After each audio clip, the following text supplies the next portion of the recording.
SFI എന്ന് പറയുന്ന വിദ്യാർത്ഥി സംഘടനയെ കുറിച്ച് ലജ്ജിക്കുകയാണ്.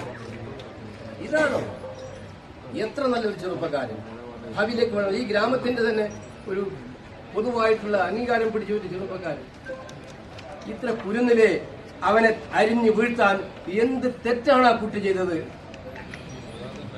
എവിടെയാണ് ഈ കൊലപാതകൾ വിചാരണ ചെയ്യപ്പെടുക?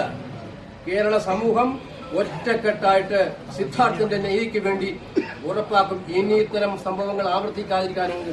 എനിക്ക് അധ്യാപക സമൂഹത്തോടെ വീണ്ടും പറയാനുള്ളത്, അധ്യാപക സമൂഹം എന്ന് പറയുമ്പോൾ ഞാൻ എല്ലാവരെയും അടച്ചാക്ഷേപിക്കണമെന്നില്ല. പലർക്കും പറയാനുള്ള ഭയമുണ്ടായിരിക്കും. പക്ഷെ നിർഭയമായി തുറന്നു പറയണം. ഇത്തരം നടക്കുന്ന സംഭവങ്ങളെ കുറിച്ച് തുറന്നു പറയാൻ ആർജവും അധ്യാപകർ കാണിക്കുന്നില്ലെങ്കിൽ, നടപടിയെടുക്കാൻ അധ്യാപകരും ഡീനും തയ്യാറാവുന്നില്ലെങ്കിൽ പിന്നെ അവരെങ്ങനെ അധ്യാപകർ എന്ന് വിളിക്കും? മാർക്സിസ്റ്റ് പാർട്ടിയുടെ ക്രിമിനൽ കൂട്ടങ്ങളുടെ